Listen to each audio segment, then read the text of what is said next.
let's see. How do Blender units compare with iClone 6?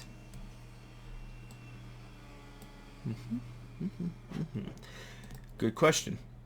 And I have actually a pretty good answer for that. Plus, I might have something that might be very useful for anybody who wants to design rooms. So we have a Blender cube, 2x2x2. And I exported in 3 different formats: 3DS, OBJ, FBX. We put this thing in 3DS and, well, it doesn't want to scale up right. So you're going to have to put it at max settings to export it. And same thing goes for this, and it can be kind of a pain. If you want to make sure everything's guaranteed and accurate, go with FBX format. FBX, though, has a... It just kind of has a little thing where it wants to smooth everything out and do that. So not only that, but click that one box when you export it. Otherwise, it just wants to do everything automatically by raising up the specular and gloss settings, and it's kind of a pain in the butt. And you do have to adjust a lot of material settings. You can do that in Blender as well, but if you take like a normal product, you're going to have to do it. And sorry, there's a lot of work done outside. So, FBX. One Blender unit equals one iClone unit. Funny enough, this might be an eye-opener for some people. Might not. Kind of didn't really think about it until recently, but it also includes, so one Blender unit equals one iClone unit equals 1 meter. 1 meter. See? I'll show you. So we will click on the metric, and guess what happens when we type in 1 meter? Same thing. 1 meter. So yeah, 1 meter. One of these little units here, sorry I clicked the wrong button, equals 1 meter. So one iClone unit equals one Blender unit equals 1 meter. And when we compare to when we just raise up the opacity,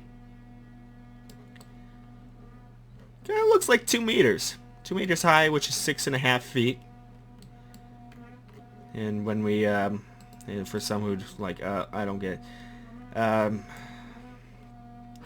2 meters equals 120, 180 centimeters. Yeah. So we'll do it, see, 30 centimeters equals 1 feet. So we'll do it 180, so it's about 6 feet. It's about touching his head or close to it. So 106 feet. So, or if we want to move it to 1 centimeter. I think there's also settings too, but 100, yeah, pretty much. Yeah, so here's a little wake up for some. If you want to design a room in Blender, think meters or centimeters. 10 centimeters per little cube like that. So I made my little thing 2.5 meters high. I made a little corner thing. This one will be 2.5 meters. So anybody who wants to make a ceiling, I believe 2.4 centimeters is an acceptable height as well, but you can also do 2.5. And when I put it in, I'll open up. I already did it. So yeah, when you design a room, I say I have a couple little hints. Look at standards. Like let's look at cabinet height. Standards. In meters. Do it in meters, and it'll show you centimeters too, hopefully. Nope, it doesn't in inches. 36 inches equals 1 feet. Yeah, you're gonna have to find. Up there we go. There. So 500 millimeters, 910, and so on and so forth. So 500 millimeters equals 50 centimeters. Or 50, yeah, 50. So think about 100. So just kind of move it over one. And what's the design height? 910. So 0.91. And then 0.6.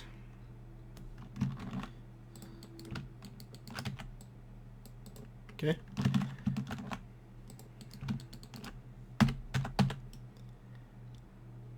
Here, and then you can just build it to 2400.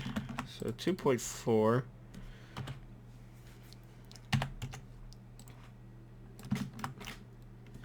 Oops. 0.5. 0.4. There we go. And you build the basic cabinet. Something like that when you design your room. Do it, you know, if you want to do it as well. It's very, very helpful if you think in meters.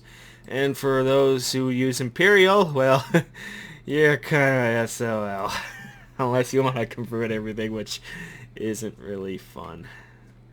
So once I'm done with that, I built my little corner, which is 2.5. Usually 2.4 is an acceptable acceptable height as well. Just throw in any avatar for size, and if you want to scale it, you can. But this is pretty much very helpful if you want to design a room. And if you want to design, if you're so picky about designing every single little detail, well, there you go. So, that's it. Hey, thanks for watching.